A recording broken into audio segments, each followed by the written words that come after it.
Hello people, welcome back to Knowledge Joint. My name is Kajal Jain. So, जैसे आपको पता है कि हमने 7th क्लास की हिस्ट्री की NCERT को ख़त्म कर दिया है, बट ये किस चैप्टर की बात हो रही है भाई जहाँ पे आगे आपको स्क्रीन पे दिख रहा है ना? Of course you all inquisitive question होंगे, तो माय आंसर इज़ दिस कि हमें जो 8th क्लास की NCERT हिस्ट्री की पे बढ़ना चाहिए था, वो मैं इसीलिए नहीं बढ़ रही हूँ क्योंकि जितना उसमें मटेरियल है या जो भी हमको याद करना है वो एक बहुत अच्छी किताब है स्पेक्ट्रम नाम की। अगर आप लोगों ने नहीं सुनी है तो अभी सुन लीजिए। सर राजीव अहीर की वो बुक है, ठीक है। और वो जो बुक है उसमें सारे फैक्ट बहुत अच्छे से दिए हुए हैं। और क्यों मैं ये रिकमेंड कर रही हूँ सभी को, बिकॉज हमें हमेशा ना एक अलाइनमेंट में पढ़ना पड़ता है ना, कि कुछ ऐसी चीज़ मिल जाए जो अलाइंड हो। तो एक वो बुक है मॉडर्न हिस्ट्री की जो अलाइंड है फ्रॉम योर सिलेबस, ठीक है। एंशिएंट इंडिया या फिर जो मिडिवल इंडिया की कोई ऐसी बुक नहीं है जो अलाइंड हो। उसका ना बहुत ज़्यादा चैप्टर वास्ट है, ठीक है। कुछ चीज़ें यहाँ से आती हैं, कुछ चीज़ें वहाँ से आती हैं, कुछ चीज़ें वहाँ से अलग कोई और बुक से आती हैं, कुछ चीज़ें कल्चर की बुक से आ जाती हैं। तो इसका जो एंशिएंट जो चीज़ें हैं वो बहुत वाइड हैं, बहुत अलग अलग जगह से पूछी जाती है। लेकिन जो मॉडर्न है उनके लिए मॉडर्न हिस्ट्री की एक सबसे अच्छी बुक जो सर राजीव अहीर ने बना दी है, that's a very good book, ठीक है। उसके अलावा उसके अहलदा आपको कुछ और शायद पढ़ने की ज़रूरत नहीं होगी, ऐसा मेरा मानना है। और मेरा मानना इसीलिए है क्योंकि मैंने बुक पढ़ी है और क्वेश्चन भी वहीं से ज़्यादातर पूछे जाते हैं। 80% क्वेश्चन वहाँ से आ जाते हैं। 80% क्यों? 80% क्वेश्चन UPSC में आ जाते हैं, ठीक है। और बाकी के जो अदर जो लोग हैं जिनको और जो अदर एग्ज़ाम्स में जो टारगेट कर रहे हैं जिनको, उनसे भी लगभग 80% क्वेश्चन वहाँ से आ जाते हैं। तो हमें हमेशा ये कोशिश करनी चाहिए कि हमारे जो ज़्यादातर सिलेबस है जहाँ से कवर हो रहा है मैं वहाँ पे चले जाना चाहिए। सो मेरी सलाह तो यही होगी। और अगर आपको NCERT पढ़नी है तो जितने भी लोग मुझे देखते हैं वो मुझे बता सकते हैं कि आपको 8th क्लास की NCERT पढ़नी है कि नहीं, तो अब मैं वो भी पढ़ा दूँगी। That's not a problem with me. But मुझे ऐसा लगता है, जहाँ तक मेरी समझ है, ये आपको समय बर्बाद ही करेगा, ठीक है। और समय बर्बाद करना मतलब लाइफ में ऐसा है कि आपके पैसे से ज़्यादा आपका समय होना चाहिए, ठीक है। Is very as simple as this, ठीक है। क्योंकि बहुत ही लिमिटेड टाइम है as a human life we have. तो हमें हमेशा हमारा समय बचाना चाहिए और ऐसे कामों में लगाना चाहिए जो कि इम्पॉर्टेंट हो, ठीक है, जहाँ से हमें कुछ अच्छी सीख मिल सके। अगर मैं आपको 1 घंटे का वीडियो बना के दे देती हूँ एक चैप्टर का, that's not important, that as not important as your other thing, ठीक है। So my thinking is this. और अगर आप लोगों को ऐसा लगता है कि आगे मुझे पढ़ाना चाहिए, कंप्लीट करनी चाहिए मुझे NCERT 8 की, तो मैं कर दूँगी और इट्स नॉट इशू। पर मेरी समझ से आज मैं ये स्टार्ट कर रही हूँ एंशिएंट इंडिया, जो कि है RS शर्मा सर की। ये लगभग आई थिंक सो 2005 की बुक है। और ये ओल्ड NCERT के नाम से ज़्यादातर बहुत फेमस होती है, ओल्ड NCERT या RS शर्मा की NCERT। ये क्यों पढ़ रहे हैं? तो आपको ये भी क्वेश्चन आएगा कि फिर ये क्यों पढ़ रहे हो, हमें तो भाई न्यू NCERT पढ़ा दो। तो ये इसीलिए पढ़ रहे हैं क्योंकि ये जो NCERT में कुछ फैक्ट जो ऐसे हैं जो क्वेश्चन में पूछे जाते हैं, ठीक है, कहीं ना कहीं ये जुड़े हुए होते हैं।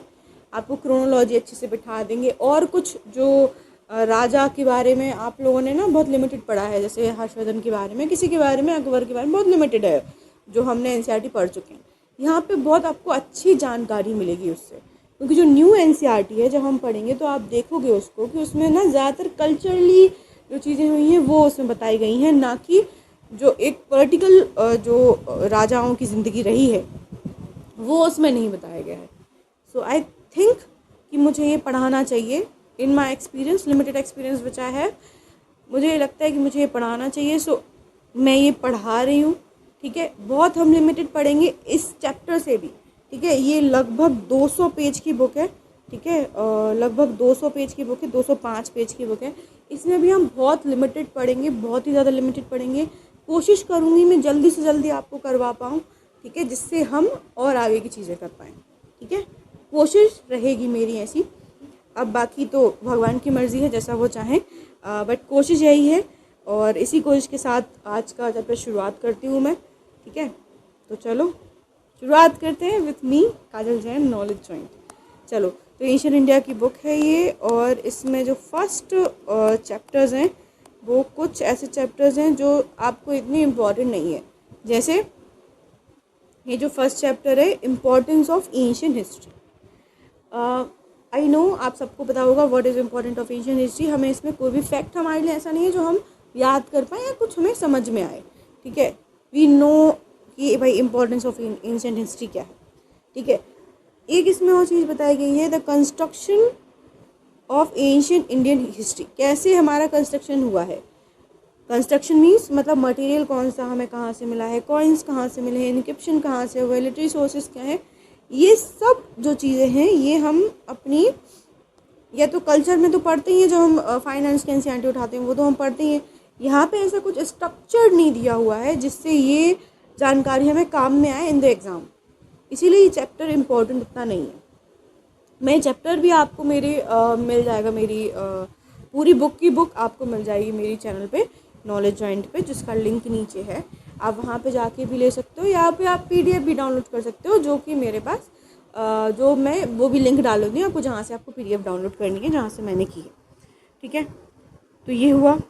और इसमें एक और चैप्टर है जियोलॉजिकल सेटिंग, जियोग्राफिकल सेटिंग। ये जो क्या है कि इंडिया की पूरी ज्योग्राफिकल सेटिंग जो रही है, या फिर हम बोलें कि हिमालयाज़ हैं, या फिर हमारे प्लेन एरियाज़ हैं, ठीक है, उस सब के बारे में जो भी जानकारी थोड़ी बहुत है वो इसमें है। लेकिन ये सब जब आप ज्योग्राफी पढ़ोगे, जिन्होंने पढ़ रखी है वो तो जानते ही हैं कि क्या है, जिन्होंने नहीं भी पढ़ी है, ठीक है, जो नए बच्चे हैं, जो बिल्कुल भी नए बच्चे हैं, उनको मेरा कहना है कि आप थोड़े दिन रुको, या फिर आपको अगर ज्योग्राफी भी पढ़नी है तो किसी और मैं इसी उसमें और चैनल्स के भी वो दे दूँगी जहाँ पे ज्योग्राफी बहुत अच्छी है, ठीक है, तो आप उससे भी ज्योग्राफी पढ़ सकते हो। ओके, सो ये है कि मतलब ये जो ज्योग्राफी का ये जो पार्ट था ये यहाँ पे इम्पोर्टेंट है नहीं। तो ये 3 चैप्टर जो हैं ये बहुत इम्पॉर्टेंट हमारे कोर्स से नहीं है, ठीक है, हमारी पढ़ाई है उससे इम्पॉर्टेंट ये नहीं है, ठीक है। ये ऐसा मेरा मानना है। अगर आपको पढ़ना है तो यू कैन, आप पढ़ सकते हो अपना, कोई दिक्कत नहीं। तो हमारे कितने पेज चले गए, 1, 3 और 10 पेज यहाँ पे हमारी खपत हो चुकी है। हमें इससे 20, यहाँ पे 19 से स्टार्ट हो रहा है, ठीक है, 19 से हमारा नेक्स्ट चैप्टर स्टार्ट हो रहा है। तो हम आगे चले जाएंगे, 19 पे चले जाएंगे, और हम वहाँ से अपना स्टार्ट शुरू करेंगे। और वो भी चैप्टर जो है वो मैं आपको बता दूं कि जिन्होंने 6th क्लास की एनसीईआरटी का पहला दूसरा चैप्टर पढ़ा है उनको वो चैप्टर बहुत सरल लगेगा, वो ऐसे पढ़ के आगे बढ़ जाएंगे, ठीक है। तो मेरी रिक्वेस्ट है कि जिन्होंने नहीं पढ़ा है वो प्लीज़ पढ़ के आइए, ठीक है, या तो मेरे से पढ़ लो या कहीं और से पढ़ लो, whichever do you want. मैं सबके लिंक नीचे डाल दूँगी, जो चैनल मुझे पसंद है पर्सनली, जिनसे मैंने पढ़ा है, ठीक है, जहाँ से मुझे समझ में आया है, तो वो भी लिंक मैं शेयर कर दूँगी, कोई बात नहीं। और ये तो मैं आपको पढ़ा ही रही हूँ, तो आप मेरे से ही पढ़ सकते हो, है ना। सो जस्ट स्टोन एज पे हम आ जाते हैं, हमारा 20वां जो हमारा स्टार्टिंग है। तो थोड़ी देर आप रुकिए, जस्ट मैं स्क्रॉल कर लूँ, जैसे हम हमेशा करते हैं on the Instagram, scrolling. Okay, so geographical setting ये सब आ चुकी है। This is chapter 4 stone age, ठीक है। तो आई थिंक मतलब मेरी जो लिमिटेड एक्सपीरियंस है उससे हमें ये पढ़ना चाहिए, और थोड़ा सा इम्पॉर्टेंट है, थोड़े से कहीं क्वेश्चंस इससे आ जाते हैं, मिल जाते हैं, तो वो हम देख लेते हैं क्या होता है।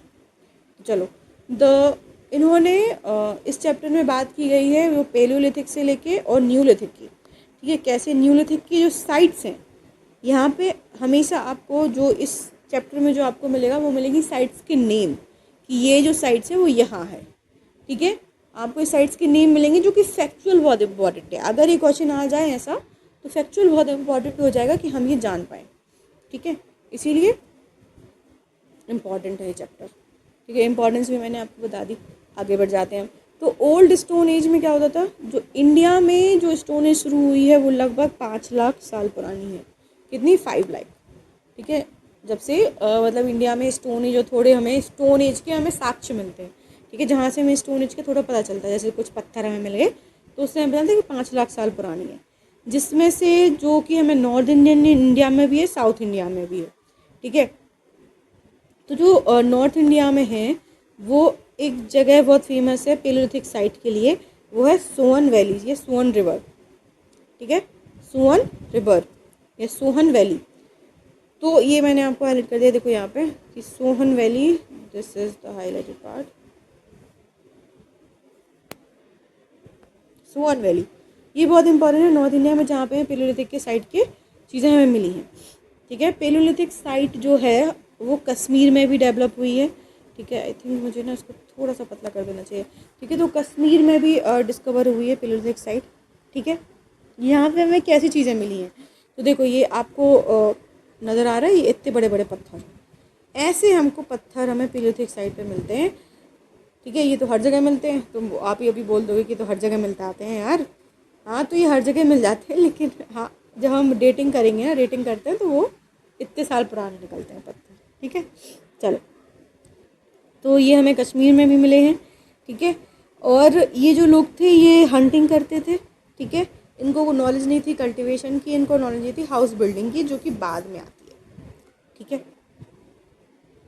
चलो, तो आगे की बेरा के बारे में बढ़ जाते हैं। पेलोलिथिक टूल्स क्या है भाई, पेलोलिथिक क्या है, वैसे तो पेलोलिथिक क्या है, तो सबसे पुराना पेलोलिथिक,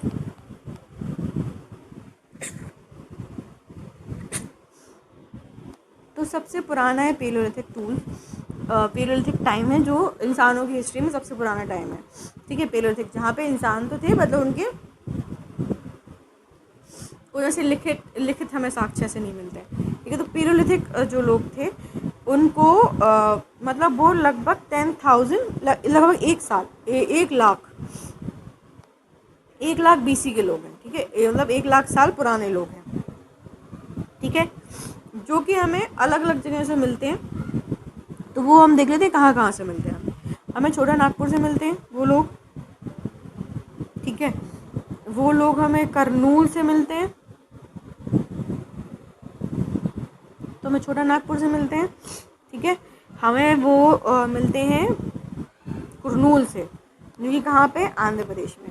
तो इससे हमें क्या पता चलता है, फैक्ट क्या है यहाँ पे, क्या हुआ कि ये चीज़ नॉर्थ में भी थी, साउथ इंडिया में भी उतनी फेमस थी, आंध्र प्रदेश तक, छोटा नागपुर साइड, छोटा नागपुर तक, मतलब सोचो जब आप बात करते हो कि इंडिया की, तो छोटा नागपुर जैसे आज भी वहाँ पे बहुत ज़्यादा पेड़ हैं, जंगल है, उस टाइम पे तो क्या ही हुआ होगा, लेकिन उस टाइम पे भी वहाँ पे लोग थे, ठीक है।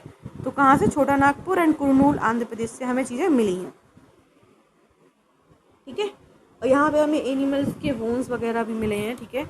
और ये जो एनिमल्स हैं वो हमें फाउंड होते हैं, एक वैली है वेलन वैली, कहाँ पे, वेलन वैली, उसमें जो वेलन वैली है वो कहाँ पे, सबसे पहली बात तो वो मिर्ज़ापुर में है, और ये उत्तर प्रदेश में, जहाँ के मुन्ना भैया हैं, ठीक है। चलो, तो पढ़ो लिखो IAS वाईएएस बनो, है ना। तो वो वाले मुन्ना भैया मिर्ज़ापुर से, तो यही वो वेलन वैली वहीं पे है। और वहाँ से हमें कुछ और एनिमल्स की साइट्स मिलती हैं, जहाँ पे हमें गोट, सीप लोग जो मिलते हैं वहाँ पर।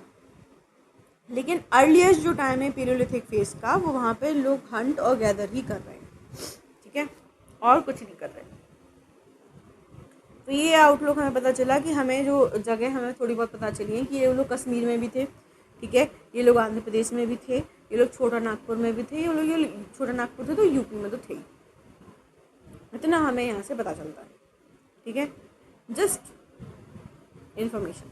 चलो, ओल्ड स्टोन एज और पेलोलिथिक कल्चर जो है हमारा, वो साथ में चलता है किसके, पेलियोस्टोन पीरियड या फिर आइस एज के, ठीक है। छोड़ दो ये पीरियड ये हमको नहीं करने हैं, बस हमें इतना जानना है कि थोड़ा हमें जानना भी नहीं है ये चीज़, ठीक है, छोड़ देते हैं इसको कि आइस एज से थे, कोई फ़र्क नहीं पड़ता, बट अच्छी बात है, आइस एज से थे, आइस एज से थे, तो ये इनका ये पत्थर पे काम करते थे, ठीक है, बढ़िया। इसीलिए उनके जो चीज़ें थी वो ज़्यादातर ऐसे रस्टिक मिली हैं हमको, ठीक है। चलो, लेकिन एक चीज़ है, इंडिया में जो लोग थे मतलब पेलियोलिथिक टाइम के, वो टाइम जो है अफ्रीका या अलग अलग कॉन्टिनेंट में अलग अलग है। ठीक है, जैसे अफ्रीका में सबसे पुराना है 3.5 मिलियन ईयर्स का। ठीक है, इंडिया का इतना पुराना, इंडिया का 1 लाख उतना ही पुराना है। ठीक है, लेकिन यहाँ पे इनका जो पुराना है, इनका कितना पुराना चल रहा है, इनका पुराना चला 3.5 मिलियन ईयर्स का, अफ्रीका में जो लोग थे। ठीक है, तो हमें ये नहीं जानना, कोई इंपॉर्टेंट बात नहीं है कि उतने वहाँ पे ना अलग अलग टाइम पे अलग अलग जगह लोग फ्लरिश हो रहे थे। अफ्रीका में पहले हो गए थे, हमारे यहाँ बाद में हुए, कोई टेंशन नहीं। चलो, तो मैं आपको एक चीज़ बता देती हूँ। यहाँ पे ना सर RS शर्मा ने यहाँ पे मिडिल, लोअर, मिडिल और अपर, 3 में प्लेस्टोसिन पीरियड को बांटा है। ठीक है, कौन सा, लोअर, अपर और लोअर, मिडिल और अपर, जिसमें हमारे पूरा 3 जो पैलियोलिथिक एज है वो हमें मिलती है। ठीक है, तो उसका यही बता रहे हैं यहाँ पे कि जो मिडिल पैलेस्टीन टाइम था वो हमारा 5 लाख साल का, लगभग 5 लाख साल पहले से शुरू होता है। ठीक है, ये सब जान देते हैं यार, ये सब ना, मतलब मैं आपको ये बता रही हूँ बिकॉज यहाँ पे लिखा हुआ है, थोड़ा सा पढ़ना मुझे ज़रूरी है नहीं तो आप लोग कहोगे क्या ही पढ़ा रहे हैं, कुछ भी सब सब हटा देती है, ये कुछ नहीं बताती। तो इसीलिए मैंने आपको बता दिया, बट कुछ नहीं है यहाँ पे।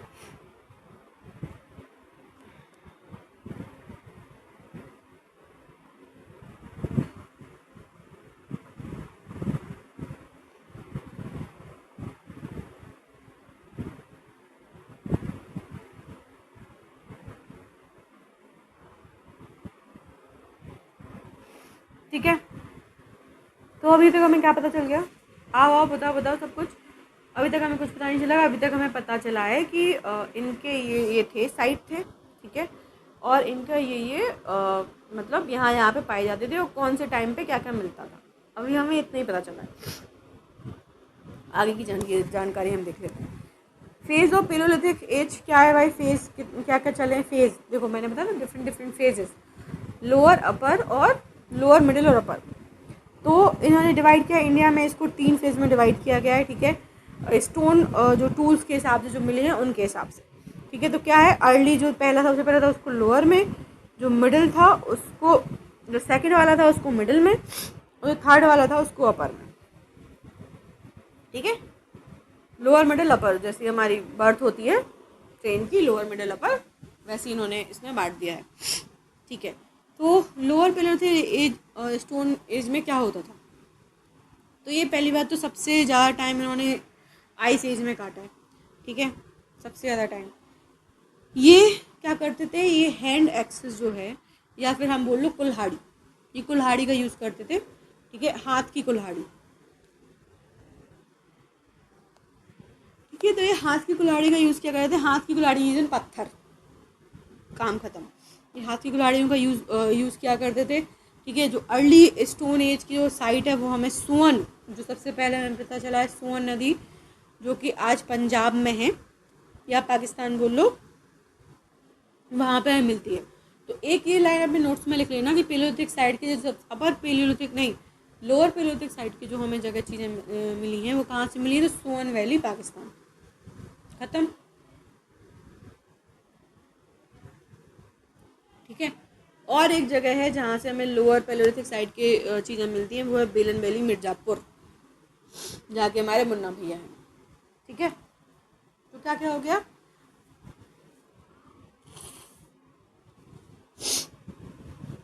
हमें मिल गई 2 साइट्स मिल गई हमें, कौन कौन सी, एक तो सोन वैली और एक बेलन वैली। ठीक है, 2 वैली, एक हमारे पंजाब में है, एक हमारा मिर्ज़ापुर में है। 2 जगह पे साइट हमें मिलती हैं जहाँ पे इन्हें हाथ के पत्थरों से हैंड एक्स वगैरह इनको मिला है। ठीक है, कोई ज़रूरत नहीं, कोई लोड नहीं, हमें 2 चीज़ें 2 फैक्ट मिल गए, आगे बढ़ जाते हैं। ठीक है, मिडिल ओल्ड स्टोन एज में क्या होता है, तो ये क्या करते हैं, ये छोटे छोटे उन्हीं पत्थरों को छोटा छोटा कर लेते हैं। ठीक है, वही पत्थर छोटे छोटे हो जाते हैं, वो इसीलिए मिडिल बोलने लगते हैं उसको, और कुछ नहीं है। ठीक है, वही पत्थर छोटे छोटे हो गए, उनको मिडिल बोलने शुरू कर दिए ये। लेकिन जो मिडिल पेलियोलिथिक एज थी वो हमें डिफरेंट डिफरेंट पार्ट इंडिया में अलग अलग मिली है। ठीक है, स्लो अलग अलग वेरिएशंस मिले हैं हमें उसके, ठीक है, जो कि लार्ज इंडिया में हमको दिखते हैं। ये हमें मिडिल जो ओल्ड जो मिडिल की जो पेलियोलिथिक एज है वो हमें सोन वैली से ही मिलती है, ठीक है, वो हमें मिर्ज़ापुर से भी मिलती है, वो हमें आंध्र प्रदेश से भी मिलती है, तो कोई दिक्कत नहीं, हमें हर जगह से मिल रही है, ठीक है।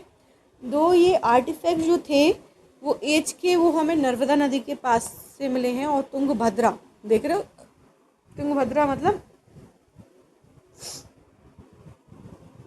कृष्णा नदी के पास तक से हमें ये चीज़ें मिली हैं, ठीक है। तो कहाँ से, हिमालय से लेके कृष्णा तक हमें ये चीज़ें हमें मिली हैं।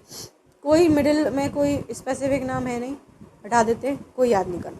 बस ये क्वेश्चन आ जाए कि मिडिल में ये अकेले जगह से ये चीज़ें मिली हैं, तो नहीं, बहुत सारी जगह से चीज़ें मिली हैं मिडिल स्टोन एज में। चलो अपर पेलियोलिथिक की बात कर लें तो ये क्या है, वैसे तो ये लेस ह्यूमिड है, ऑफकोर्स ये ह्यूमिड कम है क्योंकि आइस एज ख़त्म हो रही है। इसके बाद लोगों का और डेवलपमेंट शुरू हो जाएगा। इंडिया में नोटिस किया गया है कि इन्होंने ब्लेड्स वगैरह को यूज़ करना शुरू कर दिया है, ब्लेड, ठीक है, और उसको रिफाइन कर लिया और उसको अच्छा बना लिया। और तो ये हमें कहाँ कहाँ से मिले हैं, हमें आंध्र प्रदेश से मिले हैं, कर्नाटक, महाराष्ट्र, भोपाल, छोटा नागपुर, प्लेटू, सब जगह से ये हमें मिली हैं। लेकिन इस टाइम की एक खास बात है जो हमें चीज़ें मिली हैं, ये इसमें हमें केव्स मिली हैं, केव और रॉक शेल्टर्स मिले हैं, ठीक है, जो अपर पेलियोलिथिक में लोगों ने यूज़ किए थे, ठीक है। तो क्या मिले हैं यहाँ पे हमें स्पेशल, पहले लोग घूमते थे, फिर उन्होंने क्या किया कि एक गुफाओं में रहना शुरू कर दिया। वही गुफाएं, क्योंकि पहले तो आइस एज थी तो कोई ऐसा था नहीं, आइस एज जैसी घटी तो पत्थरों से जो बर्फ़ हटी, उसके बाद हमें ये चीज़ें मिलनी शुरू हो गई। तो ये अपर पेलियोलिथिक एज में हमें भीमबेटका जो जगह है जो भोपाल के पास है, वहाँ पे हमें ये चीज़ें मिली, ठीक है। कि क्या मिलता है हमें, अपर पेलियोलिथिक साइड की चीज़ें मिलती हैं, ठीक है। भीमबेटका बहुत इंपॉर्टेंट है, तो लिख लो इसे अपने नोट्स में। आई होप आप सबने लिख लिया होगा। चलो वापस आते हैं कि ये जो अपर पेलियोलिथिक की जो एज है, ठीक है, कैरेक्टराइज जो है, ये मैसिव फ्लेक्स वगैरह इन्होंने यूज़ किए हैं, ब्लेड्स हैं, बरिन्स हैं, इन सबको इन्होंने यूज़ किया है अपर पेलियोलिथिक टाइम में। चलो आ जाते हैं भाई, लेकिन जो ह्यूमंस है ना, वो इससे जो रिलेटेड रहे हैं वो कम से कम 3.5 मिलियन ईयर्स तक इससे स्टोन एज से रहे हैं, स्टोन एज में रहे हैं, ठीक है। उसके बाद धीरे धीरे वो न्यूलिथिक और मिडिल मीसोलिथिक एज में पहुँचे थे। चलो आगे बढ़ जाते हैं। यहाँ से हमें क्या मिले, दो तीन फैक्ट मिले। लोअर क्या मिला, लोअर पेलियोलिथिक में दो साइट मिली, मिर्ज़ापुर की साइट मिली, सोन वैली नहीं, बेलन वैली, और पंजाब की हमें साइट मिलती है सोन वैली, ठीक है। एक हमें भीमबेटका एक और साइट मिली जो किसकी है, जो अपर पेलियोलिथिक साइट है। हमें एक और फैक्ट मिला कि जो मेसोलिथिक साइट है वो हर जगह में मिली है, सॉरी, जो मिडिल पेलियोलिथिक साइट है वो हमें हर जगह मिली है, ठीक है। गॉट इट, कोई सार समझना है इसको, कुछ नहीं समझना है ना। आगे बढ़ गए हम 5 मिनट में, ठीक है। तो लेटर स्टोन एज में क्या होता है, ड्राई पीरियड चलना शुरू हो जाता है, और ये लोग अपना और भी छोटे छोटे, देखो ये बहुत ही छोटे छोटे पत्थरों से अपने औजार बनाना शुरू कर देते हैं, बहुत ही छोटे छोटे। पहले आपने देखे वो कितने बड़े बड़े थे, अभी छोटे छोटे आ गए। अब ये क्या होता है, ये जो स्टोन एज में एक और पीरियड आता है जिसको हम बोलते हैं मीसोलिथिक। क्या है ये मीसोलिथिक, मीसोलिथिक जो पीरियड है, जो कि अपर और जो पेलियोलिथिक है और जो न्यूलिथिक के बीच का जो पीरियड है उसको मीसोलिथिक बोलते हैं। ना वो न्यूलिथिक जितना एडवांस है, ना वो पेलियोलिथिक जितना पुराना है, थोड़ा बीच का है, तो इसीलिए हम इसको ट्रांजिशनल फेज बोलते हैं, ठीक है। चलो ये लगभग शुरू होता है इंडिया में 8000 के टाइम से, और इंडिया में अलग अलग जगह पे अलग अलग टाइम पे शुरू होता है, 4000 टाइम पे भी शुरू हुआ है। तो अगर कोई एक स्पेसिफिक डेट आ जाए न्यूलिथिक या फिर मीसोलिथिक टाइम की कि स्पेसिफिक डेट से शुरू हुआ था, तो नहीं भाई पता नहीं है भाई किस डेट में शुरू हुआ था, है ना। सही क्वेश्चन उठाया मैंने, है ना। चलो तो जो लेटर स्टोन एज के जो काम है वो छोटा नागपुर से मिल रहा है, सेंट्रल इंडिया से साउथ में कृष्णा नदी तक हमें चीज़ें उसकी मिलती हैं। आगे भाई हमें समझ में कहाँ कहाँ से मिला है, पूरे होल इंडिया में चीज़ें मिलती हैं। ये जो एक इंटरेस्टिंग यहाँ पे फैक्ट बहुत इंटरेस्टिंग दिया हुआ है, तो एक ये लिख लो अपनी जगह पे कि जो बेलन वैली है, स्पेसिफिकली जो बेलन वैली है जो मिर्ज़ापुर के पास है, उसमें हमें जो 3 फेज रहा है, पेलोलिथिक, मेसोलिथिक और न्यूलिथिक, वो हमें सीक्वेंस वाइज, ठीक है, सीक्वेंस से हमें पता वहाँ पे मिलती है चीज़ें, ठीक है, कि पेलोलिथिक के मिल गए, फिर मेसोलिथिक के मिल गए, फिर न्यूलिथिक के मिल गए। इसीलिए थोड़ा सा इम्पॉर्टेंट है बेलन वैली। ओके, लिखा सबने? चलो, आई होप सो आप सबने लिख लिया होगा। न्यू स्टोन एज पे आ जाते हैं। न्यू स्टोन एज क्या था कि देखो अभी और सटीक, देखो अच्छे और डिज़ाइनदार पत्थर, डिज़ाइन मिलने लगी है, देखो डिज़ाइन मिलने लगी है पत्थरों में, है ना, तो वही डिज़ाइन, तो जब डिज़ाइन मिलने लगेगी तो उसको न्यूलिथिक बोलने लग जाएंगे। तो न्यूलिथिक में क्या है भाई, ये 7000 BC से लगभग शुरू हुई है और कहीं कहीं पे 6000 BC से शुरू हुई है। तो कोई डेफिनेट टाइम नहीं है इनके शुरू होने का, ठीक है। आगे बढ़ जाते हैं। पीपल ऑफ दिस एज इनने टूल्स में क्या किया है, इन्हें पॉलिश किया है, टूल्स को क्या किया है, पॉलिश स्टोन किया है, ठीक है। तो इसमें अपने न्यूलिथिक में मिल लो कि इन्होंने पॉलिश स्टोन का प्रयोग किया है, ठीक है। चलो आगे बढ़ जाते हैं हम।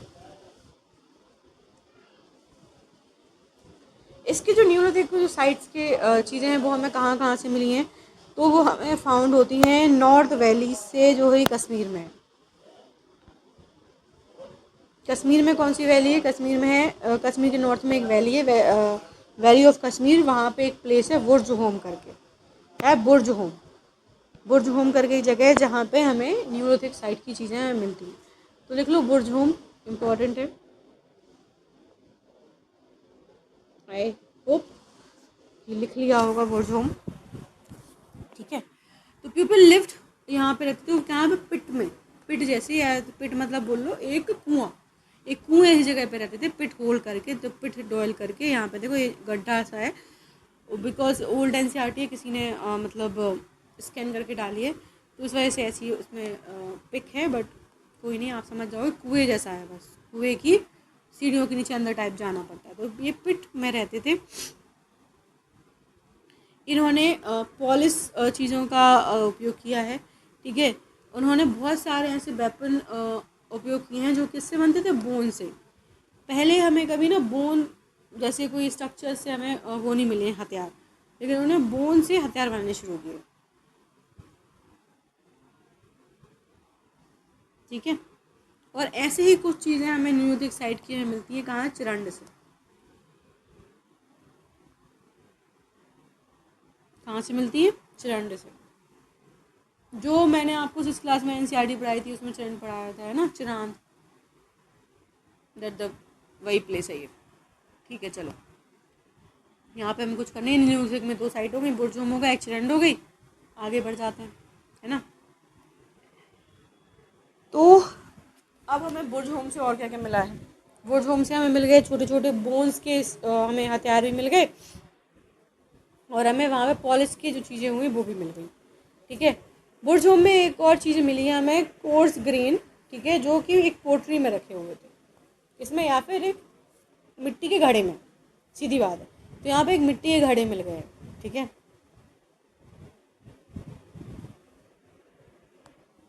और यहाँ पे हमें एक बरियल साइट मिली है जिसमें उन्होंने अपने कुत्ते को मास्टर के साथ वो किया हुआ था, बरी किया हुआ था।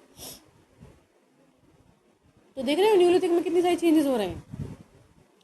पॉलिश वेयर आ गए, हमने शुरू कर दिया, हमने चक्का शुरू कर दिया, हमने और क्या शुरू कर दिया भाई, हमने आग मतलब फायर शुरू कर दी। तो ये सब न्यूलिथिक के चेंजेस हैं। ये कितने ड्रास्टिक चेंज पूरी मतलब हिस्ट्री में हो रहे हैं, ह्यूमन हिस्ट्री में कितने इंपॉर्टेंट है। आज हम आग के बिना अपना इमेजिन भी नहीं कर सकते अपनी लाइफ। तो ये वो चेंजेस इस टाइम पे हो रहे हैं। चलो ठीक है। और यहाँ से जो और लोग भी हमें मिले हैं वो न्यूलिथिक साइड के लोग मिले हैं, वो हमें गोदावरी साइड से भी हमें साउथ में कुछ लोग मिलते हैं। आई थिंक इससे ज़्यादा कुछ है नहीं इसमें। हमें पता चल गया कि कौन कौन सी साइट हैं, कौन कौन सी जगह हैं जो हमने देख ली थी। ये थोड़ा सा न्यूलिथिक का मैप है, जो कि मैप है हमारे कहाँ पे न्यू एनसीईआरटी में भी, जो मैंने आपको पढ़ाई है। आप उससे कर लेना क्योंकि ये वही सेम ही है, ठीक है। तो मैं ये नहीं करवाती क्योंकि ये एक न्यूलिथिक का है, उसमें न्यूलिथिक पेलोलिथिक और सब हैं उसमें, ठीक है। चलो आगे बढ़ जाते हैं। अब न्यूलिथिक वाले क्या कर रहे थे, तो न्यूलिथिक वाले स्टोन के जो एक्सेस थे वो यूज़ कर रहे थे, ठीक है। स्टोन ब्लेड्स का यूज़ कर रहे थे, वो तो आपको सबको पता ही होगा, ठीक है। उन्होंने कैटल को, सीप को वगैरह को पजस करना शुरू कर दिया था। ये भी हमें पता है कि डोमेस्टिकेशन वो कर रहे थे, ठीक है। लेकिन हमें न्यूलिथिक की एक बहुत बड़ी साइड है कि हमें न्यूलिथिक की जो चीज़ें हैं वो हमें असम में भी मिली। असम जो एक साइट है जहाँ पे दोजली करके एक जगह पे चीज़ें मिली हैं, जो आप देखोगे 6th क्लास की एनसीईआरटी जो मैंने पढ़ाई थी वहाँ पर, ठीक है। तो नॉर्दर्न इंडिया तक में, नॉर्थ ईस्ट में भी इनकी चीज़ें मिल रही हैं न्यूलिथिक की, ठीक है। तो इम्पॉर्टेंट हो जाता है असम न्यूलिथिक के साइड के लिए। अब वो कौन सी साइड थी वो आप देखोगे 6th क्लास की एनसीईआरटी में। जिन्होंने पढ़ा है उनको जल्दी समझ में आ रहा होगा, है ना। चलो आगे बढ़ जाते हैं। विंध्यन में हमारे मिर्ज़ापुर में, इलाहाबाद डिस्ट्रिक्ट में जो है वहाँ पे न्यूलिथिक साइड की बहुत अच्छी चीज़ें हमें मिलती हैं, ठीक है। और बलूचिस्तान एक जगह है जहाँ पे भी न्यूलिथिक की बहुत सारी चीज़ें हमें मिली। बलूचिस्तान यहाँ की मेहरगढ़, यहाँ पे एक जगह है बलूचिस्तान, जिसको आज बोल देते हैं कि मेहरगढ़। तो बलूचिस्तान मेहरगढ़ में हमें वो चीज़ें मिलती हैं, ठीक है। जिन्होंने पढ़ा है वो, उनको पता होगा ये सब चीज़ें। चलो आगे बढ़ जाते हैं। कुछ न्यूलिथिक साइटें जो हमें हमारे कहाँ पे साउथ में भी मिली हैं, वो कौन कौन सी हैं वो यहाँ पे नाम लिखे हुए हैं। जिन्होंने 6th क्लास की एनसीईआरटी उनको नाम याद होंगे, जिनको नहीं है पता आई एम सॉरी, देख के आओ प्लीज़ वो, ठीक है। बिकॉज क्योंकि यहाँ पे वो इतनी अच्छे से रिप्रेजेंटेटिव नहीं हो पाएगा जितनी अच्छे से वहाँ पे दिया हुआ है, इसीलिए बोल देती हूँ कि वहाँ से पढ़ लो। चलो वैसे भी नाम मैं पढ़ देती हूँ। कर्नाटक में कुछ ऐसी जगह हैं जहाँ पे चीज़ें मिली हैं, वहाँ वो है मस्की, ब्रह्मगिरी, हल्लूर, ठीक है, कोडेकल, संगानुमकल्लू, टी नरसीपुर, तकलाकोटा। सॉरी अगर गलत प्रोनाउंस कर रही हूँ क्योंकि मैं नहीं जानती ये भाषा। चलो पीएमपल्ली जो कि तमिलनाडु में है, ठीक है। और पिकली हल और उतनूर, पिकली हल और उतनूर, ठीक है। ये भी बहुत फेमस साइट है कहाँ पे, आंध्र प्रदेश में, ठीक है। ये कुछ न्यूलिथिक साइट हैं जो हमें नॉर्थ इंडिया से, साउथ इंडिया से मिलती है। नॉर्थ इंडिया में न्यूलिथिक साइट क्या हो गई, बोरझोम हो गई एक तो, ठीक है। सोहनविलन वैली तो हो ही गई, ठीक है। मिर्ज़ापुर हो ही गया, ठीक है। और ये साउथ में मस्की, ब्रह्मगिरी, हल्लूर, कोडकल और संगानुकल्लू, और ये सब हो गया कर्नाटक में। पीएमपल्ली हो गया तमिलनाडु में। पिकली हल आंध्र प्रदेश में, पिकली हल और उतनूर ये 2 जगह हो गई जो कि आंध्र प्रदेश की थी,